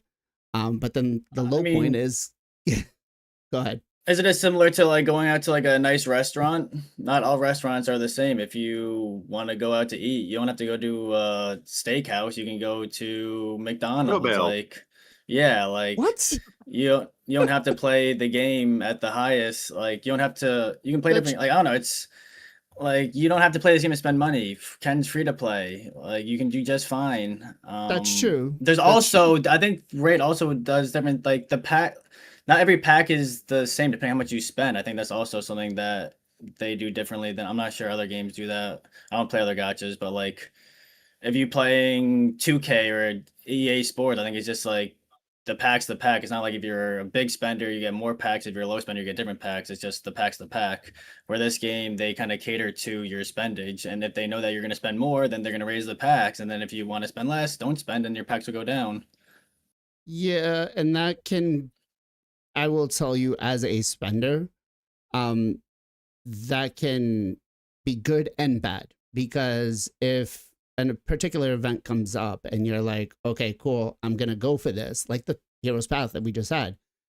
Well, the difference between the points that I would get for the coins between my main account and one of the alt accounts is a pretty big difference. It's about half the points. And on my main account, I'm only able to purchase one pack as opposed to my, this account where I'm able to purchase 5. So I think that that's one of the things that Plarium kind of should really put out every offer out there for everyone and be like, look, just choose what you want to do. But it can hurt you being in the lower tier, if you are a spender, if you reel back, and it can be a real big problem if you are a heavy spender, and you just don't want to go for that. Like, I think they should work within a budget of what you put in, right? Let you pick where you want to be, whether you want to be in the middle, at the lower end, or the higher end. I think that would be a phenomenal idea. Priest Guardian makes a great comment here. It is the best gotcha game. No denying it, but it's also, if mastered free to play, it can be the same. I just can't do free to play. But speaking about free to play, Ken, what made you make that first purchase of $14? I have no idea, man. It was like 5 years ago. Like, I think it was Black Friday deal. I think Okay. it was looking very good. So I'm guessing, I don't remember, but yeah, it's happened. And yeah, not one of the reasons. Main reason I'm free to play the game is expensive. Like, especially in our country economy, if you also like multiplier with that, it's like, I mean, either I'm going to spend money on this game only, nothing else on my life, or I'm going to be free to play. So this is how expensive it is on my country. But in general, mobile games are expensive. Like, not only the rate. So you cannot really compare like a normal game price to the mobile games, because like this is how the industry working. Like, correct, by the way, you give a example about like 30 years ago, right? When you buy the game, Whoa, 20 years ago, whatever. I'm old, but not that old, bro. Come Okay, on. okay, sorry, I like sorry. how Ken's like, All right. I'm gonna call you old by saying, like, you gave the example 30 years ago instead of 20 years ago. Damn, bro. So the AAA game price on these days are $70. I think Nintendo is like $80. Nintendo games. I could be wrong there. I don't have a Nintendo. So like, you just buy the game and it's yours. Like, that's it. Right. But in the like $70, what does that mean on the rate? Nothing, right? But it's again like not only the rate exclusive. Like, there is other gacha games as well. But I would like to say one thing. The other gacha games I played, I try to play like most of them actually. Most of them are cheaper than Raid. Like, I can give you example about the best gacha game is not Raid, by the way. It's Mihayo games like Genshin Impact, Ohio. I mean, what was that game? Jay, help me. Zenless Northern Zone Waves, Zero and Honkai. Honkai Star. Yeah, Honkai Star Raid. Bro, Mihayo games are definitely the best gacha game. I mean, you can look to the market. Like, Raid is not even like on the top 20 list or whatever. So their battle pass is $10, and I purchased a couple of season on the Zenless Zone Zero because I really like the game and battle pass looking amazing. On this game, battle pass like what, $20? Yeah. And you're only getting gear. Like, it's not even battle pass; it's a forge pass actually, which is, I don't like it. So it's kind of like, yeah, the battle pass actually give like some stuff as well, like in-game resources. I mean, you also getting that in here, but it's not exactly the same. And I never understand why it's $20. Like, same, like, by the way, like, I play like very short time, but first Ascended Battle Pass was also $10. Like, Apex Legends Battle Pass was also $10. They are like bigger games. They are not like gacha games, but bigger games. And you know what you can do on the Apex Legends? I believe can do the same thing for Call of Duty, but I'm not 100% sure, guys. So when you complete the Battle Pass, you are getting some coin back, okay? So you can purchase the next season if you manage to complete it without spending money. You can just use that thing and you can keep repeating. You just need to keep playing the game. That's it. So, but on the rate, $10, you cannot buy the battle pass. This is how I'm looking at the prices. Because like other stuff like Shard, it can be different. Like, most of the gacha games are easier to pull legendary, so like their Shard can be cheaper because of that. Or the opposite actually. But Raid is in general expensive, man. Like, definitely expensive. But what is the reason for that? I guess people buy, so that's why it's expensive. Like, if it's selling, yeah, it's understandable, I think. Okay. I mean, I guess there is an argument to be made. Well, the prices are there, they've been presented. Do we as a community, by, acquiring these purchases, say, okay, it's fine, keep doing it to us? I guess PJ has a valid point to say that the community does do it, and can we really complain about it?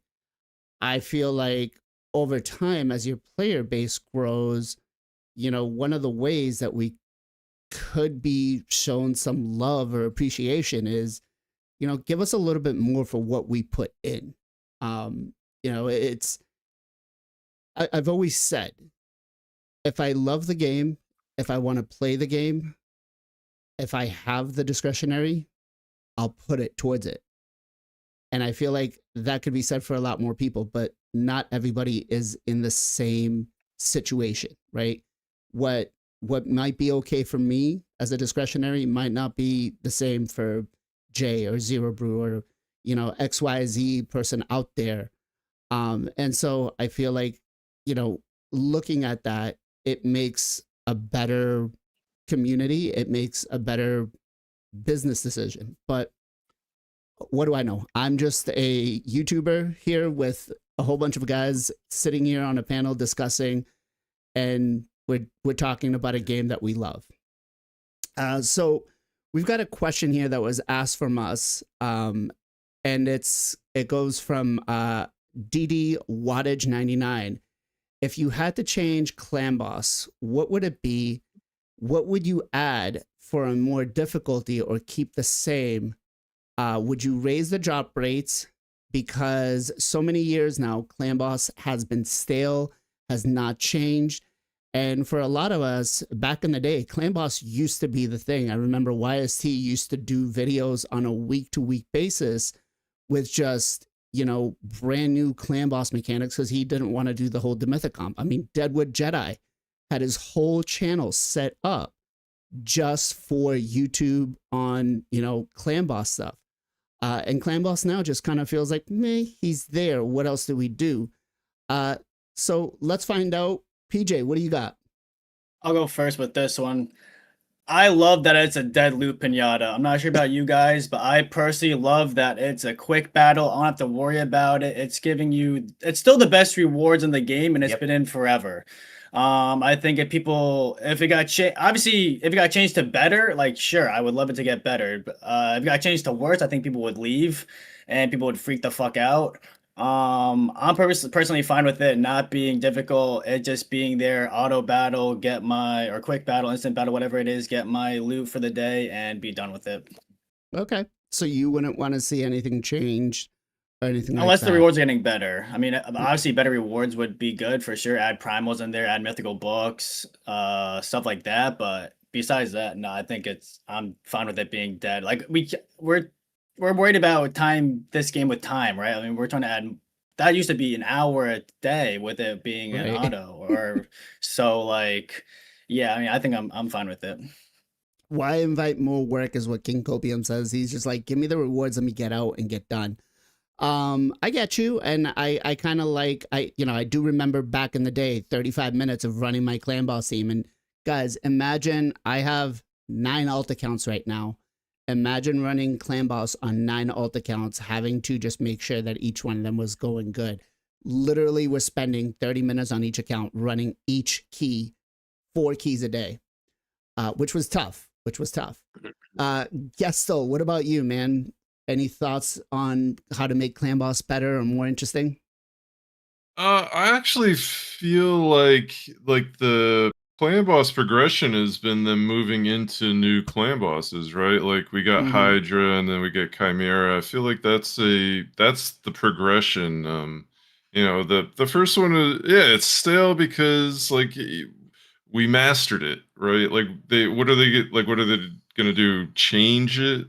Like they did change it. They gave us Hydra, so I think that's where the progression is. In terms of upping the rewards, yeah, please give me give me more rewards.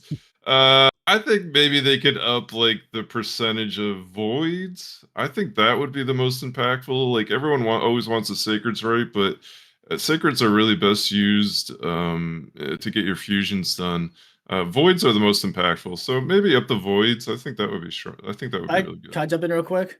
Yep. I honestly think that we need to be looking at the other clan bosses rewards and up them. I think like the normal clan boss is still the best. Like the fact that the normal clan boss is the first clan boss and it's still got the best rewards is like, like I feel like they saw that how good the rewards are. We're like, oh my god, we can't give them this. Like we got to slow Yeah, down. exactly. Like Right. this is too good. We can't do this again, Yeah, right? yeah. So like I feel like Exactly. honestly we got to look at the other ones and bump them up. Like the fact that or Nightmare Hydra gives you 1 to 3 mortal soul stones is bullshit. Like I'm Yeah, getting 1 to true. 2 from brutal and 1 to 2 from hard. Like it should be mediums. Like it's like I think those need to be honestly looked at more than the normal clan boss personally.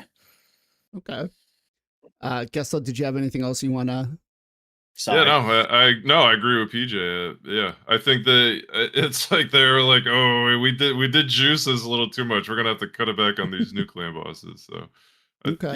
yeah, they should be giving us at least middle soul stones, like somewhere, seriously, and a big boy somewhere too. Like occasionally you could get a big boy. Like, come on, like how many years are we into this now?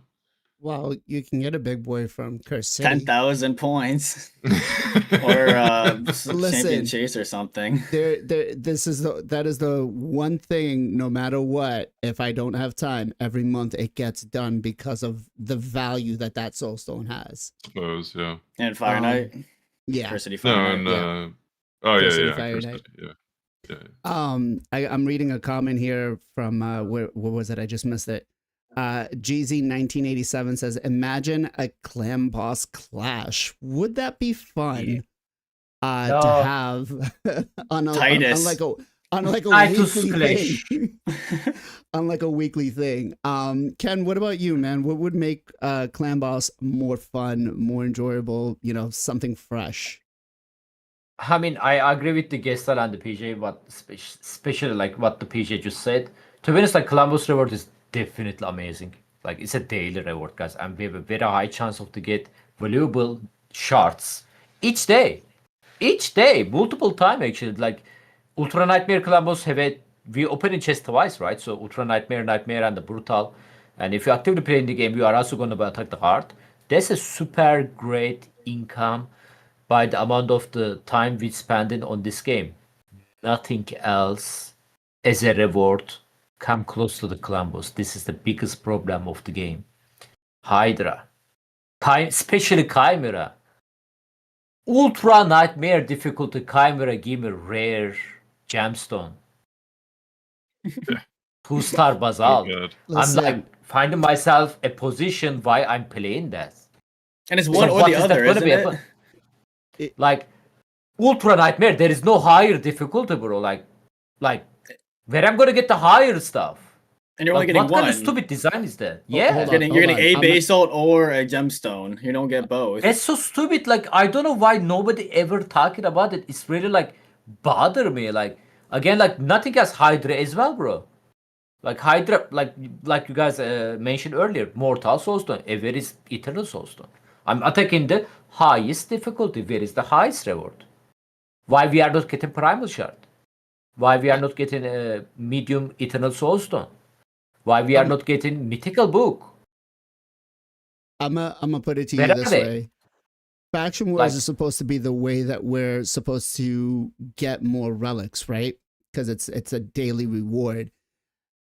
It Hard is. mode It's happening. faction- Yeah, hard mode Faction Wars stage 21 gives you 10 rare relic fragments.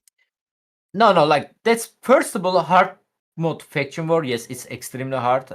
Most of us cannot do like stage 21 farm yet, but it's a daily content as well. Like the stuff I just mentioned, like So Chimera, is like Clan Boss. Hydra, they are weekly stuff, like weekly, True. like the reward we are getting each week.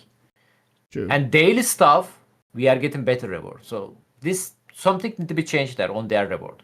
Columbus reward, unless it's getting better, which is, you know what? Let's take less attention to the Columbus. With I don't want Polarium is learn. We are getting good stuff on there, so they can do something there. You know, because I'm seriously thinking they don't play their own game, so we don't want them know Columbus reward are good. Let's take their attention to the bad content actually, like Chimera and the Hydra. And bro, look, can you please check to the clan shop? Like I swear to God, can you please go to clan shop? Clan shop for me. Go to the end. 1-star basalt. Level 20. What is that? 28. 1-star basalt level 20. Why this is still on the game? Like, mean- why this is shame. Like, if I was them, okay, let's say they are lazy development, they don't have any guy that can fix that thing, just hide it at this, like, because it is shame. It's a shameful. It is shameful. I will be shamed. I will be like, put my head under the ground, like there was a bird doing that, like, Ostrich. Ostrich. yeah. I I will. mean- I cannot go outside, man. I cannot look the people face with this reality. At level 10, you're getting a Void Shard, which is a better reward than at level 15. So, yeah, I get you. Yeah, 2035. Hey, listen, at least my great grandson will have something to inherit from me when I'm gone. And, Yeah, one you know, star. he can open this and get the 1-star basalt. No, but I get you. I get you. Zero, what about you, man? What do you got to say? Yeah, for this specific question, I think it was a good question for the viewer to ask. Appreciate the question, but don't look at it, don't touch it, don't change a thing. And after we just pooped on Plarium, I actually have to give them some credit here, right? So don't judge me, don't come at me too hard, Chad, on this one. But in the reality of things, this is one of the older pieces of content, and I would argue that what PJ said is like, oh man, so many rewards is whatever. But I think that this is where they put the chunk of the rewards. And I would say if they adjusted the rewards down or anything like that, or made it harder to run, like people like Ken wouldn't be able to be free to play anymore. Like this is how free to play players can play the game still without having to open up their wallets and go out there. Yeah. Loot Pinata as needed, as King says. And then I think Gestel alluded to this, but he's absolutely right. So they've introduced power creep into the game, and with all these different things, well, they've also added more content. And I said this earlier in the stream too, like, hey, they give us more content, and I'm appreciative of that, whatnot. Even though some of it may or may not be overtuned, Faction War's hard, way overtuned, but yeah. So there's only so much time in a day to do things, right? And they did give us speed runs with Hydra and speed runs with Clan Boss. So I like that. And yeah, I wouldn't want them to touch or change this at all. I do think because they aren't giving shards and Chimera and things like that, I do think some of the rewards are a little bit light from that perspective. But again, to give them credit, they gave us free gear changes, swap overs, and they started taking some of the stuff out of Sin City and moving in the basalts and other things into Sin City to make it A, more enticing to complete and do, and B, help us get relics a little bit better than we are today, right? So they will adjust as needed. And again, I know it's tough to give Plarium some credit, but I think give them credit where credit's due from that perspective.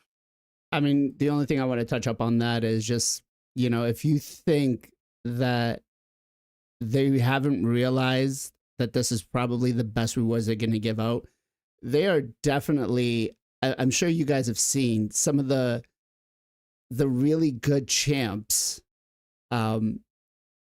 need an absolute, like, most of the fusions need like 9 to 12 books.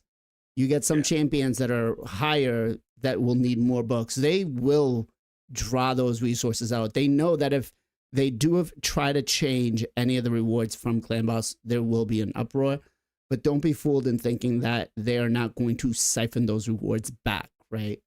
100%. Jay, what about you, man? What would you say would make Clan Boss more interesting? They could do like well, I would love to do like a duo Clan Boss where like me and a player, right, could actually fight.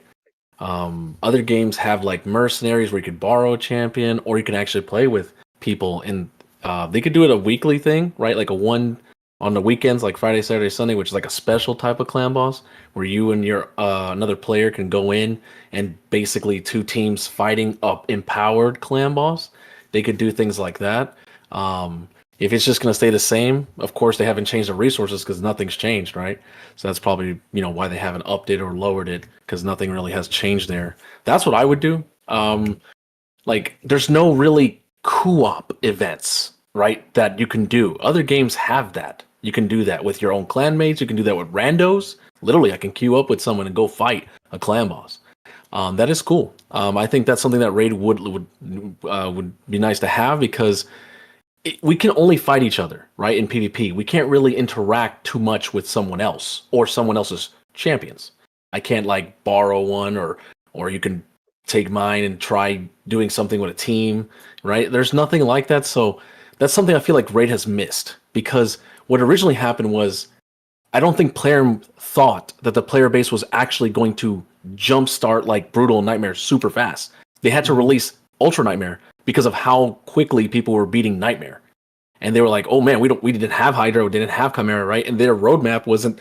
They had to, after Ultra Nightmare came out, they had to create this whole roadmap, because like, damn, we need a lot of content because people are getting here as really fast. So I think that's what it was, and people were complaining about like Brutals and Nightmares like not being as great. Like it took longer. So Ultra Nightmare was like, okay, these are gonna be the juicy rewards that you can stack up over time. So people were okay with that. But it was a lot harder. But of course, people, in the community found ways to like, cheese it with unkillables and block damage and other things like of that nature. And then Plarium was like, what, already? They had to start working on other things, right, to make it harder so people can go harder. So I think that would be nice. They need to put a co-op type of event, not these, because all we do is, I'm gonna be honest, man, the same things we do is the same things, and it's okay to have the same dungeon divers or champion training and da-da-da, but like something more interactive where the player base can actually interact with each other. If you're not going to give us a friends lift, if you're not going to give us a tournament way to fight each other, maybe in the future, we need to have something where I can queue up with someone and be like, hey bro, let's go fight this new clan boss or a world boss. But that's still everyone together. World boss sounds cool in raid, right? But I think something where you can actually play with someone else, so it's more interactive. You can create with like team comp, like, because the team comp, we think of just a team in 1 through 5, right? But what about actual quotations team, right? Like, oh, I have these champs, you have these. We can make our own team. That'd be so cool. And that's something that I think Raid needs, because other games have that. Literally, I play 7 other games, and every single one has a co-op event. Every single company is doing it. So it's just, I think that's something that Raid would like to have, that'd be cool. Everything is all like clashing each other. Oh, we're always fighting each other. In Arena, we're fighting in Hydra Clash, Chimera Clash. It's always just like a, who's got the bigger PP. But at the same time, it's like, can't we actually, what happened to like Seroth, right? Where the whole story is that Seroth has created this whole shadow, and we need to cleanse the shadow until Teleria. Like, why are we not fighting with each other? It's always in the lore, but it's not actually like in game. And I think I'm hoping in the future, maybe Seroth will be the final clan boss and we can all fight him, and it would be very cool. So we'll see. Well, I'm going to have to disagree with you there. I don't want to see Seroth being the final clan boss, mostly because if there's a final clan boss, that means the game is dying, dead, or nothing else is coming. And as much as I love Raid, I love playing it, and I don't want to see it dead. I don't want it to, I don't want to lose interest. That said, I think my suggestion for clan boss, I have 2. One, I would love to see not the rewards changed, but the drop rates increased. And that's mostly because of how expensive some of these shard events are getting. Some of this stuff is going. Like Ultra Nightmare Clan Boss is the #1 thing that every account early on needs to try to get to, right? Because it is the one thing that unlocks you being able to do every single fusion. And then to Jay's point earlier, I think if they did something like that, where, the game is called Raid Shadow Legends, why not have a raid? Why not have, like we all used to do back in the day, and jump on Ventrilo, get on, and, one day we all go for this, and everybody puts in a particular champion in there. We strategize, we kind of figure out. I think that'd be kind of fun to just have, not an everyday thing, but, like a once a week type of situation, where we go in and just, Ken can be my healer, Zero can be my tank. I'll be the, I'll bring in my Taras, PJ can bring in his Galathir. He'll be the support, keeping us alive. I think something like that would be kind of fun. I don't know, maybe, right? Maybe. That said, there's, go ahead. Can I just jump in? So just one thing. I think Jay brought up a really cool thing. I just want to add to that. I think since we already have the clan thing, potentially, like maybe one person can like everybody in the clan could put one borrowable champion in the clan, right? But I think we've talked about this ad nauseum in the past, where new players in the game, and we even talked about it today, where new people were coming to this game going, "Oh, I want to get the Teenage Ninja Mutant Turtles," and the only thing they're going to walk away with is Michelangelo, because in reality, a brand new account can't get anything other than Michelangelo, or they Right. open up their wallet, right? So I think a easy way to get a cool catch-up mechanic, and it would even help us in late game, because there are some factions that I can't even beat the 14 level stage 14 boss just with what I have, high elves, for example, just because they're so squishy and stuff. But if I could borrow, a super cool champion from someone in my clan to help me push through that, that'd be cool mechanic. But I think this game, for newer players, especially how old this game is, needs that as a mechanic, for especially for newer players, and so sort of catch up mechanics. I would love to see that. It was a great suggestion, JR Star. I know you play multiple games and kind of see other game companies and how they kind of accomplish this, but without me having that knowledge, I think that that's cool. Yeah. I think Watcher of Realms has it, and I think that's actually a pretty cool thing. That you're able to borrow a champion from another person to use them for that team. Obviously, you can only use it to beat that stage once. You can't use it as part of your team, and I think that I'd be okay with that. I'd be kind of cool with that, to be quite honest. That said, we've discussed quite a bit today. Maybe we have a little more clarity on why Raid is so expensive. Maybe Plarium for the next collab will listen to some of the things we said, and we'll get things ironed out and straightened out. And then hopefully, with all the luck in the world, they don't increase any more guaranteed events, any more path events more than 25 sacreds, because I think that is the max, or should be the max. But Ken, where can people come and find you? Final Kenpachi, both YouTube and the Twitch. We are going live 1 hour after Columbus reset. Thank you. Awesome. Jay, where can people come and find you? Both on Twitch and on YouTube. One name, JRStar3. Awesome. Zero, where can people come and find you? Yep, you can come check me out every Sunday, Tuesday, and Friday evening on the Twitches and the YouTubes. Although my my little program glitched out on me Friday night, and I couldn't dual stream, so I had to get that fixed. Hopefully today. But yeah, come hang out, and of course, hit me up on the YouTubes and hit those videos. Thank you. Awesome. PJ, where can people come and find you? MXPJE on Twitch and YouTube. Stream twice a day, every weekday. Come say what's up. Awesome. Gessel, where can people come and find you? Gessel Gaming on YouTubes and on the Twitches. Awesome. And I'm going to start with Zero. What you got for a shout out for me, bro? Pogo Pink Tie. I'll just go to the go-to, and because I wasn't prepared. But Pogo Pink Tie, he's been streaming every single day, whether that's through a family member or mainly for himself.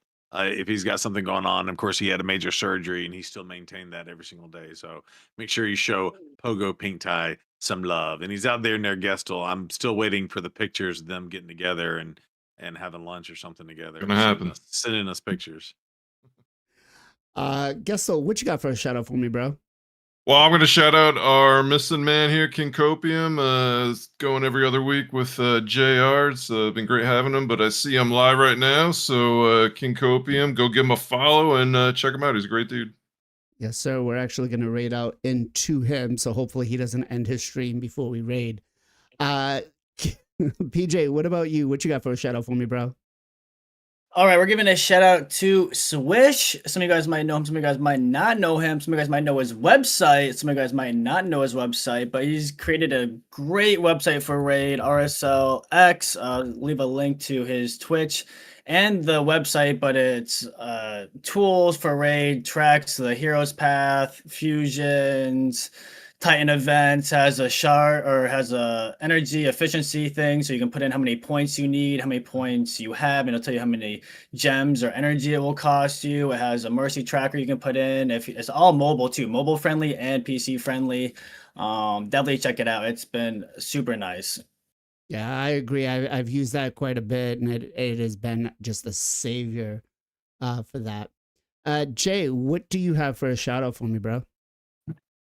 This week, I'm going to shout out Sam the Raid Man. He has uploaded a video, nude record-breaking clan boss using the Molten Relic Shield. So that's what I say for this week. Awesome. And Ken, what you got for a shout out for me, bro? I'm gonna shout out the HWZ. He was there earlier on the YouTube. H and I start streamer career pretty much on the same time, and he was the first person who invited me to collaboration. So back in the day, I mean, it was long ago actually. We record a video on both his channel and my channel. You guys can still find the videos. H is great guy. Just follow him, guys. Hit the link over there. I'm gonna leave it on the chat. Awesome.